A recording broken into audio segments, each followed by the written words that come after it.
Hello, this is Dr. Paul Cottrell, and I'm doing this recording on October 22nd. This is the second video on a series of videos about biological weapons in foreign policy. This video is going to be focused on the rapid computational power of AI and how bioweapons can be created in the context of Stargate. All right? So thank you for joining. Please make sure you subscribe to all my channels. I have multiple channels on YouTube, Brighteon, Bitchute, and Rumble. All the links are in the description of this video. Please click those links. And if you like the videos that I do, please help support the work by donating. You can donate through Stripe, PayPal, or buy me a coffee. You can be a paid member to my Patreon channel or Substack. All these videos are for free. I have thousands of videos out there for free to explain different topics that I think are very important for you to understand. All right, let's begin. This video is going to be dealing with AI computation and the speed of computation. So let's step back a little bit and just look at the historical context of machine learning and computer computation in helping in the sciences, especially the biological sciences. So I'm not going to do a comprehensive review of the history, but just cursory review of the history. Computers, through statistical analysis, through collecting data, through automation and sequencing, have allowed scientists and researchers and even weapon developers to speed up the process of their end goal. In terms of researchers, their end goal is to understand a certain process. Or a scientist is trying to create a therapy against a certain disease.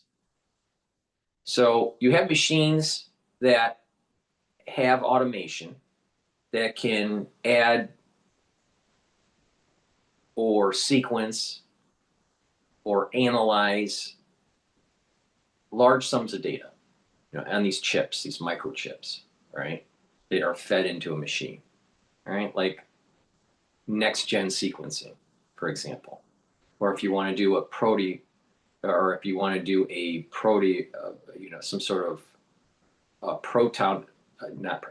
some protein analysis, you can do an epigenetic study. So there are different things that you can do through computers and automation, right? Back in the olden days, Sanger had a sequencing system that was very slow and used gels, right? And it was a very slow process, but it was one nucleoside to another nucleoside, and you eventually get your sequence, right? Fast forward to automation, and it speeds up the process, especially with what is called the shotgun method, and through computer computation and analysis, it can take these pieces that are broken apart and then create a map of what the genome is. All right, so you have things called, southern blotting, western blotting, northern blotting. All right, southern blotting is more DNA, northern blotting is RNA, western blotting is the proteins that are created. But the point here is that back in the olden days, it was just using gels and fluorescent chemicals that allowed you to detect something or to sequence something, all right? Well, now you add in machine learning and the shotgun methods and the algorithms to analyze genomes and epigenetics. When you start doing that level of computation, you are building up a lot more understanding of the database that has been generated, and you can create larger databases with the automation. All right, this is all before Stargate.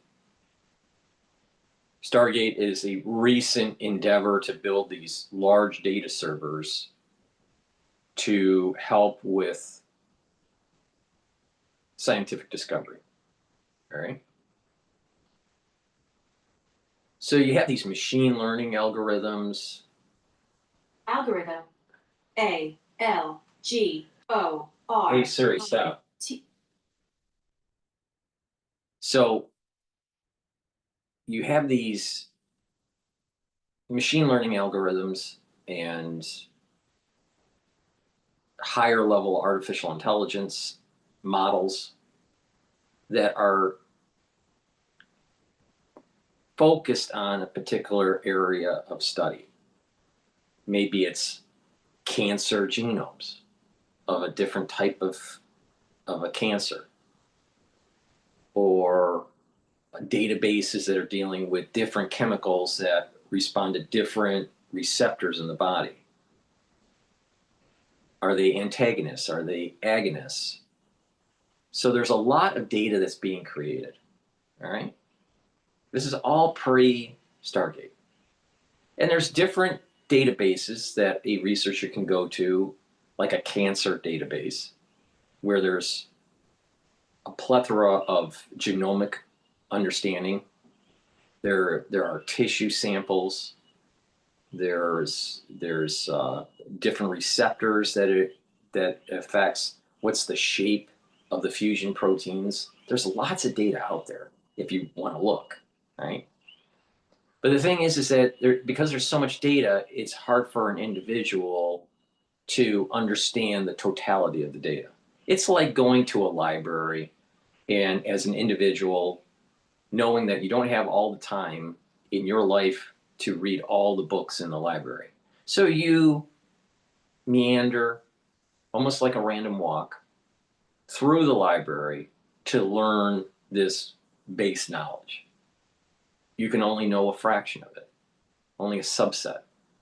Well, AI gives you the speed to try to summarize all this data, so you have a more understanding of what the database is, what the library is. Okay, now let's fast forward to Stargate.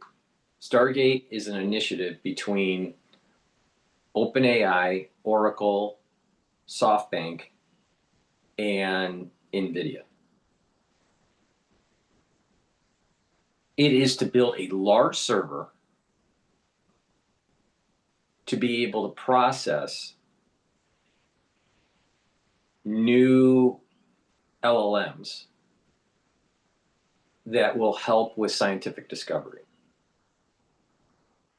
All right, now let's put aside what Stargate could be used for scientific purposes, finding therapies for certain diseases, understanding the complexity of certain diseases, and let's focus just on the bioweapon development. All right, so with Stargate, what you can do is that you can speed up the folding of the proteins of a particular pathogen. In some cases, it could be the spike of a pathogen, the attachment of the pathogen to cells, or it could be proteins that are produced by the pathogen that can harm.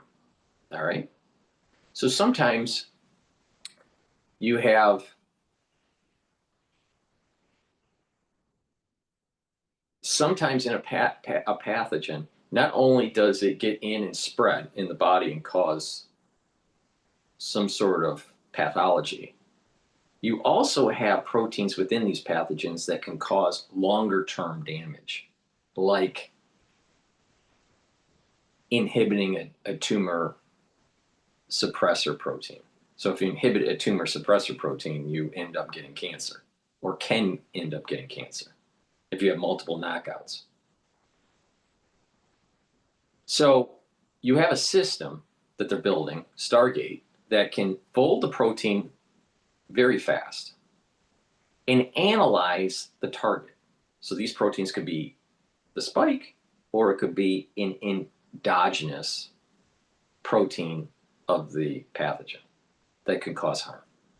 So you're changing this protein, and you have a target, either in the cytoplasm, certain protein, or some sort of acts as an inhibitor to prevent a cofactor for expression. So you sometimes in your nucleus you have cofactors in certain regions, right, to be able to code that DNA to create RNA.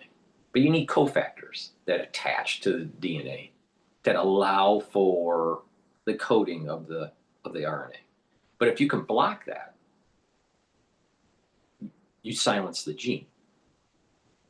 Or you can create proteins that can act as a cofactor for genes that you don't want to be coded for. All right? And if those genes, like oncogenes, are coded, you're increasing the chances of, in this case, cancer. So you can design a protein from scratch, just a box, just imagine. So you have, let's say in the case of coding for an oncogene, all right? And your body typically has it silenced. But let's say you can create a protein that acts as a cofactor to allow for the expression of the oncogene, the cancer gene, all right? So Stargate has let's say a ball, all right, or a box, but a ball. And that ball has small little spheres, and each sphere is an amino acid. And it's just a base template. Stargate can take that base template that doesn't do anything. It's just a ball of a string of different amino acids that in nature doesn't really exist, but in silico it's in existence. And what it'll do, and let's say the shape. Stargate has the shape of the DNA. Your DNA not only is a sequence, it's a shape. There's a topology. It knows the shape of the region to code for the oncogene. And Stargate will take the ball that's just a bunch of amino acids, let's say 1,000 amino acids in this, just as an example. And it will come in and try to find a fit. Now, at the very first iteration, it has no fit or a very weak fit. And then all of a sudden, it starts to change its shape, right? And does another iteration, changes its shape, it gets another iteration, it gets closer and closer to a better fit. And not only a attachment, but also a pull. So it can rapidly change the shape to a target. So after, let's say, 1,000 iterations, it has a shape that could act as a cofactor to code for an oncogene, produce cancer, all right, or increase the chances of producing cancer. In addition, because of the speed of this, it can take the shape and instead of, sometimes cofactors are a complex. So you might have a complex of proteins. So now imagine 4 balls, right? You got 4 small balls, and they are working together to fit into a region as a cofactor to allow for the gene to be expressed, in this case, the oncogene. So what will happen is these balls will change, and they will end up in silico in the computer, knowing what the configuration is for them to work together to act as a larger complex to be a coding cofactor to allow for the oncogene to be coded. To do this with the current computation would take a lot more time. Can it be done? Yes. But with Stargate, it's going to be able to do it in a much faster way. Right? Could you do this in AlphaFold? Can you do this with Haddock? Yes. But you're talking to be able to take something from scratch, just a random ball of amino acids with that are like maybe 4 of them, and you're creating a complex. You're talking about iterations and testing in silico, just in silico. You're talking about months, if not years, maybe a year. All right, to start with nothing, randomize it to be able, and then to take that information and to test to see if it actually works in the real world. So you have to verify it. It's called experimental validation. So you do the silico shape, and then you do the experimental validation. But to do that with the current technology that's available to researchers, it would take months, if not years. All right, maybe a year or two, but definitely months, depending on how big your team is and how much parallel processing you're doing. But in Stargate, what they're developing is that you're compressing things that are taking months, if not years, to do in weeks or days. So once you have the shapes of the complex to generate the oncogene, then what you have now is a protein complex that could be inserted in to a pathogen. And that pathogen can be tested in the laboratory to see that if it does code those oncogenes for certain human tissues. And if it does, then what you now have is a pathogen that codes for those proteins that leads to cancer. Now, yes, you could use Stargate in a way to be able to fight cancer. You can create, for example, I'm not going to go into too much detail, but most cancers, because of the instability of the genome, the genome starts to break apart. All right. And when you look at a tumor, you actually have multiple genomes. And this is the reason why you have to do multiplexing, next gen sequencing type stuff.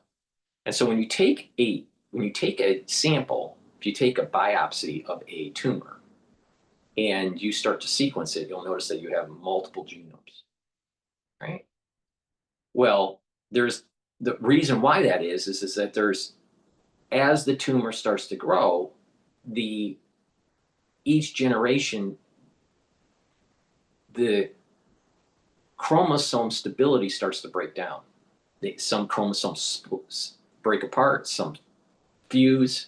And so in tumors, you have a lot of what is called fusion proteins. So you may have 2 proteins that are really important that are disparate, that are really important for the cell. And then because of this genomic instability, chromosomal instability, they fuse together, and that is now an oncogene. All right.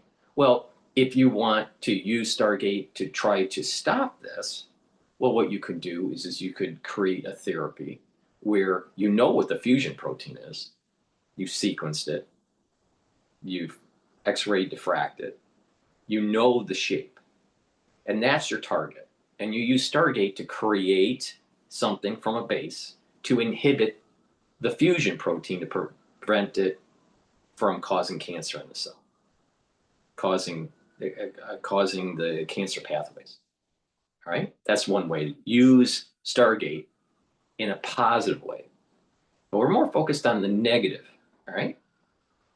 So I just explained how a protein could be used in silico as a complex to create cancer. And you insert, once that's discovered in silico, you can insert that sequence, all right, in a pathogen that will code for those proteins when it infects the cell. Another way to do it is create a new spike.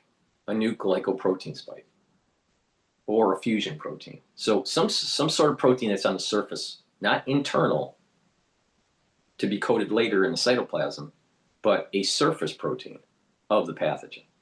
And that's simple. You have a database of certain pathogens attach a certain way to certain tissues, and you can enhance it. You can make it stronger. You can make it attach to new tissues. Let's say you have a pathogen that only attaches to skin cells. All right. Well, what happens if you design it in a way where it will attach to the epithelial cell in your throat? And you can take this spike in fusion proteins and have Stargate modify it in a way to target the epithelial cell receptor. And it's calculating, and finding a better fit. All right. And then once you have that data, you have to do the experimental validation. And once that takes place, and you've proven that the pathogen does attach and gets fused into the epithelial cell better than the wild type, then you have an enhanced pathogen that can be used as a weapon to cause harm. All right. And you can take it even one step further. Now you have an attachment to the epithelial cell, some sort of pathogen, by modifying it. You validated it in the real world. But now you can now insert known proteins that may cause other pathologies, cancers, or some sort of blood disorder, or some sort of shutting down of a process where you become hypoglycemic, right? There's lots of ways that you can design these things. It's the amount of optionality is vast. The worry with Stargate is that you can do this rapidly. Could you do this in silico iteration to get a better affinity to a receptor in AlphaFold and haddock? Yes. But again, it's something that may take weeks or months to do that. All right? Most likely weeks. In Stargate, you'll be able to do it in hours. Hours. Not days. Hours. So when you're talking about complexity of proteins to try to help code or block a code of the DNA, that's a little bit more complex because you're having interactions and you're building new complexes in silico and then using it in a weapon platform. That's why it takes months, maybe a year.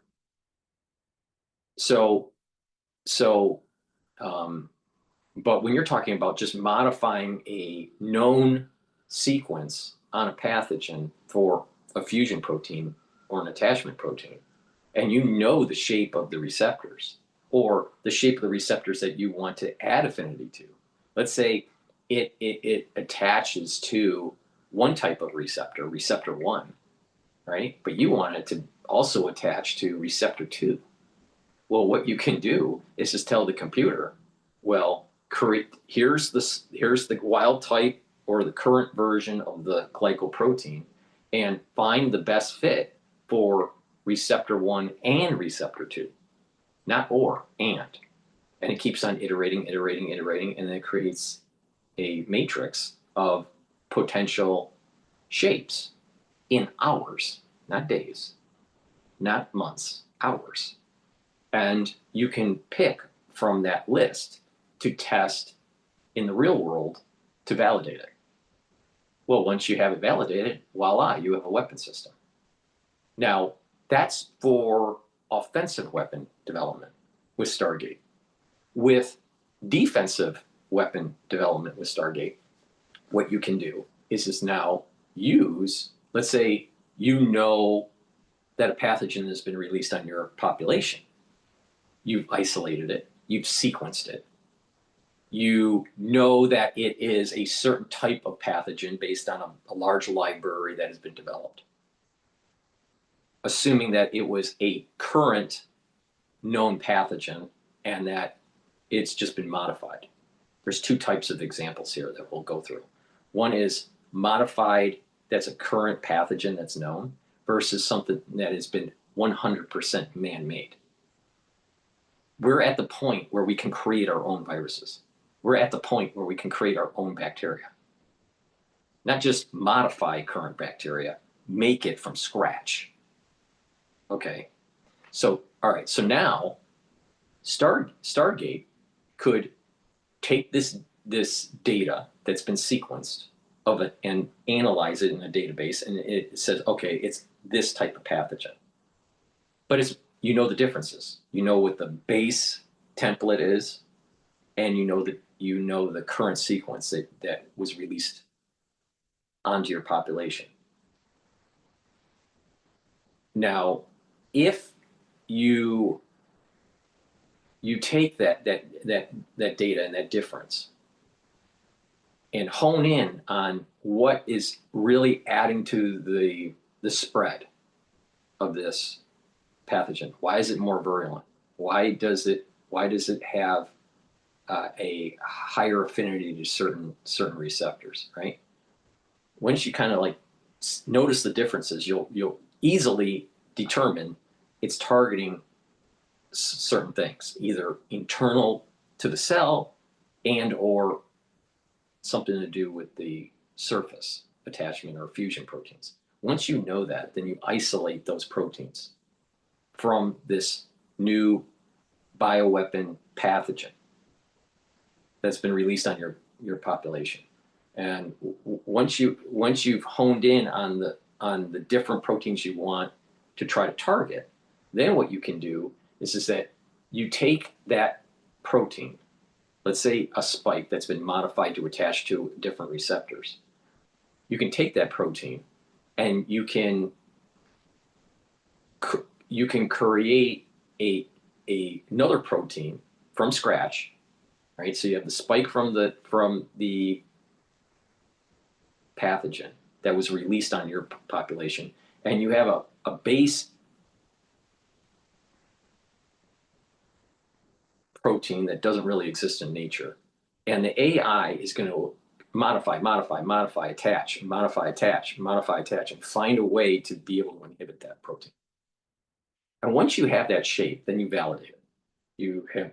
You make this protein in E. coli, produce it, purify it. You have lots of this protein. You have petri dishes of the different cells that this pathogen attaches to. You've infected those cells with that pathogen. All right. So you have in the extracellular matrix, you have the virus or pathogen, and of course you do control experiments too, but you add this protein into that dish and you see if you can slow down, if not prevent, the attachment. And so what this protein's doing is acting as an inhibitor onto the protein. Now the question is does that protein cause adverse reaction to other tissues, not just inhibit the pathogen? Another way to do it that's just a protein. Another way to do it, and I've mentioned this in the previous video, is to create a shape that is like an antibody.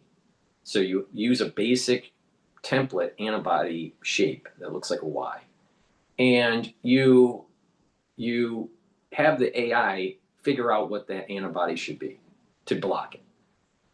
And what you can do is modify the B cells that are producing the antibody in vitro and produce antibodies and then put them in to solution and see if it blocks the attachment on cells in vitro.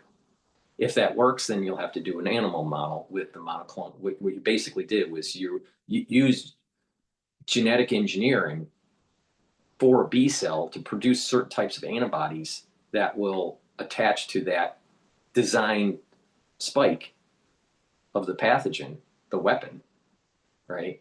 And you've now artificially created monoclonal antibodies. Another method is that doesn't need AI. Another method, the old way, was to give that pathogen or at least break up that protein and give it to an animal that can produce an antibody, and then you can process that, and that would be a monoclonal. Sometimes our monoclonals are from mice. So there's lots of ways to do this, all right? In addition, you may be able to create an inhibitor of the receptor to slow down the ability for it to attach. So you have a receptor, you have the pathogen, it wants to go into a receptor. Well, you can create a molecule through AI, Stargate, that goes into that receptor with more efficiency than the actual pathogen, and therefore you can slow down the infection in the body. The problem with that is that there's usually a lot of adverse reactions when you do that method. All right. Another thing you can do is just have the AI once you know all the proteins of that pathogen through knowledge that has been gained years ago. The AI can try to inhibit some of those proteins once they're coded in the cytoplasm, and you use that as like an antiviral type medication. So there's lots of ways to use Stargate as a defensive method to be able to prevent a country or a terrorist group or even a lone wolf to cause harm with the development of a bioweapon. But Stargate, the point here is that Stargate can do this rapidly. Can you develop these things in just current AI capability right now? Yes. With current biotech, yes. But you're talking months, if not years, to be able to develop some of this stuff. Not hours. Stargate will be able to do this in hours. Now, the benefit is that you'll be able to figure out a solution if you've been hit by a bioweapon. Also, you can figure out a solution to the offensive bioweapons that you're creating quickly. And you can develop bioweapons quickly. The added benefit is that you can have scientific discovery much quicker too. But the point here is that there's a barrier of entry that's very low. That if you have the know-how, if you have the biochemistry know-how, medical know-how, the biotech know-how, the tools, the AI tools will just speed up the process. So the barrier of entry to create a bioweapon is much lower than nuclear. It's easy to look up online or even read nuclear weapon textbooks, how nuclear weapons are made, from the mining all the way to deploying the weapon and the guidance system. This all could be learned, but it has a very high barrier of entry. Mining and centrifuge is very costly, and it takes lots of time. And you need industry, and you need plants, and you need a larger footprint and more people with specific know-how. When you're talking about Stargate, when you're talking about just AI in general, the ability to do this is much lower. Now, some people, the ability for the barriers of entry, let's just say, are much lower. So there's going to be more people that are going to be able to do nefarious activities compared to ones that have nuclear weapons. That's the point I'm making. So with Stargate, some people would say, well, if you're using their cloud, they'll know what you're doing. And they'll know that you're developing some sort of weapon. Yes, that's true. But when nation states build these types of systems, there's going to be an arms race in biological weapons. And this is why it's biological weapons in foreign policy, because it's about an arms race between China and the United States and other actors, Russia. But I think the two big ones are China and the United States. And there's going to be an arms race with this. They'll create their own Stargate while we're creating our Stargate. And even if their Stargate's a little slower. So instead of hours, it takes a day. But the point here is it's rapid. It's rapid. And you can design something totally new. All right? Now, before we dive into a little bit of the new stuff, the brand new pathogen type development, can you do bioweapons in the current AI technologies? Yes. And people would say, well, if you're doing that and you're creating new proteins of a pathogen and having them dock with a certain receptor, they'll know because you're running it in the cloud. You can run these things locally. Now, again, when you're running it locally, you have to have more powerful computers. But it's not out of the realm of possibility to have. With a little bit of money, an average home could crunch the data. All right. Now, would it take a little bit longer to create instead of, weeks or months? It may take a year. Yeah.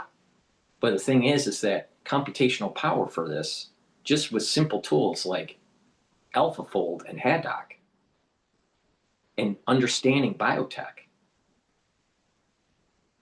and recombinant engineering, the barrier of entry to create a pathogen is very low, very, very low. All right. So, okay, so you have that.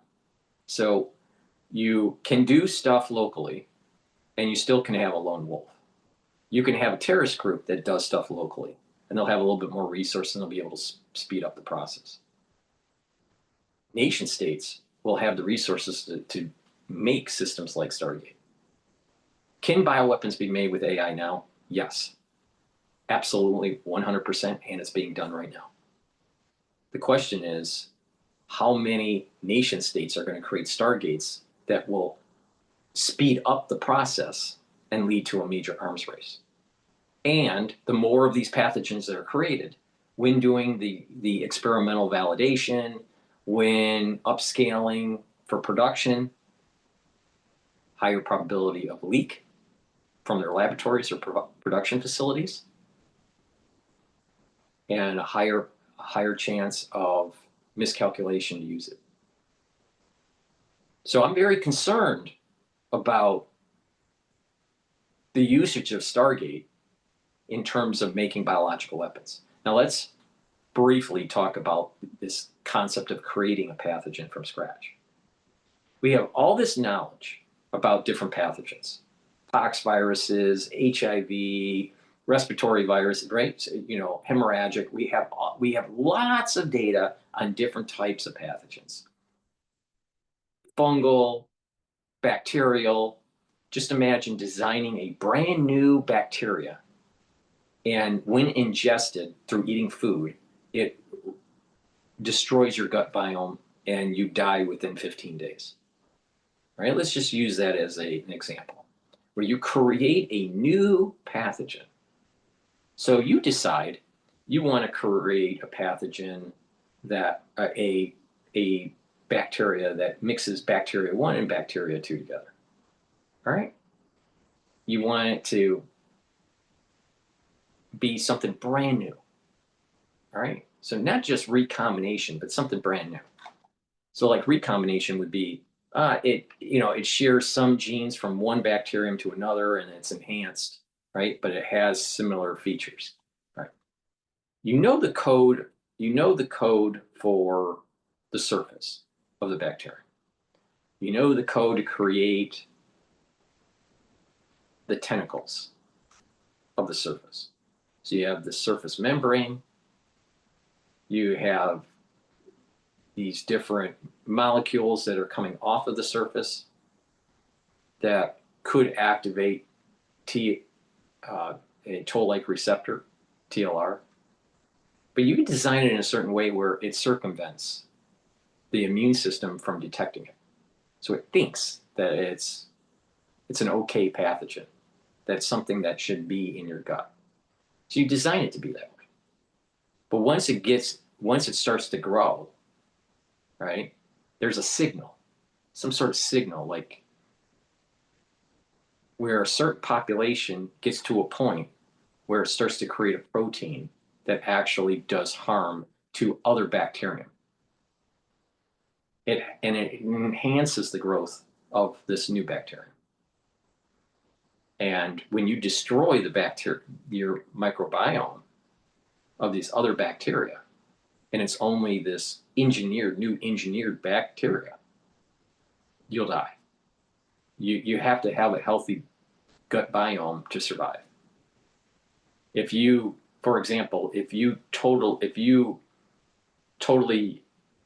destroyed your gut biome through radiation, you wouldn't survive for very long, right? Even if your other tissues are protected and you just destroyed your gut biome, you need that gut biome to survive. So you can design a bacterium that's never been in existence before by taking bits and pieces of lots of different bacterium, let's say you're just taking bits and pieces of 100 different types of bacterium and you're putting them together. You're using the AI and you're giving the constraint, take certain genomes of these bacterium and construct it in a way where it is in a new bacteria. And that bacteria will destroy the gut biome. It's designed to destroy the gut biome. And the AI has a database. Now, this type of building up would take years in terms of computation and experimentation. But once it's built up, once you have a platform developed, it's much faster to do iterations. So to build the first one is longer. It'll take a couple of years. But after that, you can do the iterations in weeks to make a usable pathogen, right? So once you build up this, you're trying to build up a scaffold, what I call the scaffolding, the base organism that's never been in existence before. But you give the AI that it has to attach to the gut lining, has to work in a certain pH, which is, certain areas of the gut. It has to fly underneath the radar of the immune system, either the innate immune system or an adaptive. And you want it to create a molecule, a protein, let's just say, a substance that will kill off other bacteria after it reaches a certain growth level. So it's called quorum sensing. So when bacteria actually reach a certain population, sometimes they'll go down in their they downregulate production, their division. They kind of stay steady state. And so it just kind of it just kind of stays, in a steady population. So once it has the quorum sensing, then it gets a signal from the outside environment to code for a killer protein of other bacteria. So the AI knows what will kill certain types of bacteria, right? And it will create, let's say it creates 2 or 3 different types of substances, proteins that it excretes after it's quorum sensed. And it will kill off the other bacteria. And when it does that, then it'll allow it to grow even more because it's out of that homeostasis. The AI knows the genome of the new bacterium that you're creating in silico. It knows what the normal bacterium are for different populations. And it knows what through a database, it knows what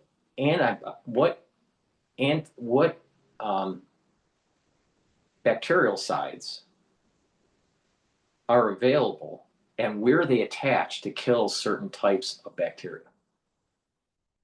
And it creates a couple, maybe 2 or 3, maybe 4 substances within this new bacterium that the AI is creating. And it's finding a protein that will be excreted out of that bacterium to kill other bacterium. And when it does, then it'll start to grow out of control and kill the body.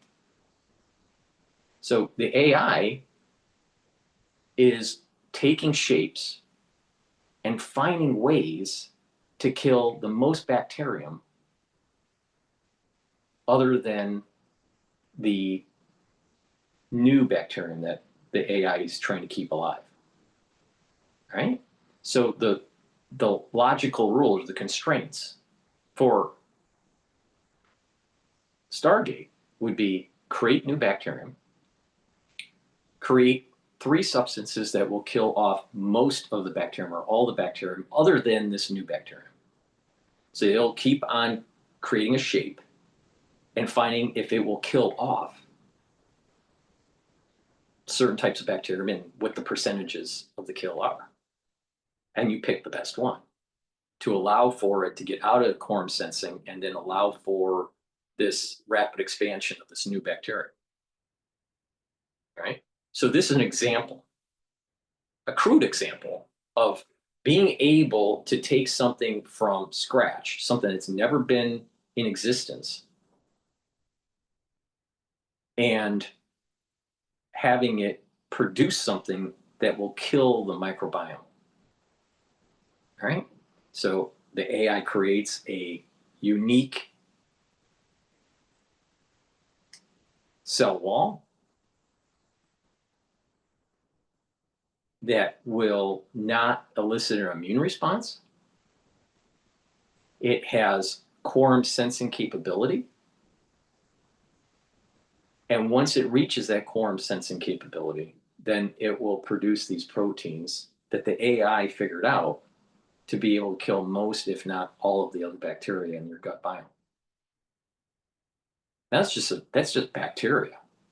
You could do stuff like this with viruses, where you can say, start from scratch a new type of envelope, a new type of spike that attaches only to, I'm just using an example, only to neurons, and code for it to be a retrovirus. So it goes into the neuron and it gets integrated in the genome.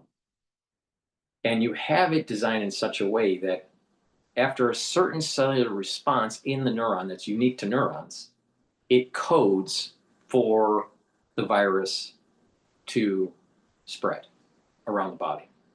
And when it spreads around the body, not only does it affect the neuron, but it's designed to be able to affect other parts of the body. Brand new pathogen that's never existed. And the AI can be creating this. The AI can create the protein, what that shape should be, what the code should be for that. to be structural, what the spike should be in the fusion proteins for just neurons for that first level of infection. And then what the code should be for the retrovirus and the integrase. So you would have a reverse transcription, reverse transcriptase and an integrase inside this new pathogen. And it infects. But in the code, it also creates a new protein that will help the pathogen, once it gets activated, to be able to spread around the body and maybe affect the liver, okay, hepatic cells. I'm just using this as an example, but the AI knows how to create this because of the speed of computation. A human can do it too, but it may take years, if not decades or centuries, right? Let's just imagine that you can manipulate proteins, all right? And you have a spreadsheet and you're doing random mutations in a domain region that you know for that spike and that particular receptor, and you're doing trial and error and making lots of different proteins to test to see in a petri dish which one will attach to those cells the best. But that's what AI is doing, but in seconds. It's modifying the protein, the sequence, creating the shape, and finding the attachment. And if it's good, it will put it on the list of test this for experimental validation. That's where Stargate is. That's what they're building. That's what it is. That's dangerous. Very, very, very, very dangerous. All right. Now, I'm using the example where it's taking it from the standard workflow from AlphaFold to Haddock. AlphaFold, modify the sequence, fold it, test, all in silico, and then if good, then if you have a series of maybe 5 shapes, test through experimental validation. But these AIs, especially Stargate, could just know the shape of the target. Let's say a receptor. It knows the shape, and it automatically, instead of through iteration, it automatically takes the negative space. So a receptor has positive space. The shape of a C is a positive space, but it also has a negative space. Well, if the AI knows the negative space, it just takes the negative space and creates a sequential series of amino acids to be that negative space. So the speed is going to be even faster. So there's 2 ways to do this. Create a protein through negative space, or create a protein through mutations of the code, reshape, and then test for the doc. There's 2 ways to do this. So people need to pay attention that Stargate can be very dangerous. But again, to have access to Stargate to do this would be an elite group of people. And they would know what you're doing. So state actors, sanctioned actors, all right, are allowed to do this. But when you're talking about terrorists and lone wolves, they'll have to use a lower end AI system. And as Stargate gets better, as AI computation starts to come out, as computer computation gets better at the local level, the capability of doing these things on a local server will improve. Can you make a bioweapon with the current AI technology locally without using the cloud? Yes, it's already been done. Secondly, will it get faster for development at the local level? Yes. And so it's going to speed up. Now, will it be as fast as Stargate? No. So what normally would take hours to do in Stargate, if you're using current technology, it's going to be taking months, if not years, to do. But the thing is that once the scaffolding is designed, once that base pathogen is created from in silico guidance and then creating it in the laboratory and validating it, then it's easy to modify. You can modify it through just normal serial passage with no silico guidance and just use animal testing or in vitro serial passage. Or you can use AI to do it. That will help to speed it up, to get a better attachment for the fusion protein and the attachment protein. So hopefully you understand what I'm saying here is that computational speed leads to a arms race to making these bioweapons. But it also speeds up the ability to create a bioshield. So thank you for listening. Please help support the work that I do by going to my website, the-studio-reykjavik.com, and get the great products that I offer, and help support the work by donating. You can donate through Stripe, PayPal, or buy me a coffee. You can sign up for my Patreon or Substack channel. That also helps support the work that I do. Again, I put all my videos out there for free. Thank you for listening, and have a nice day.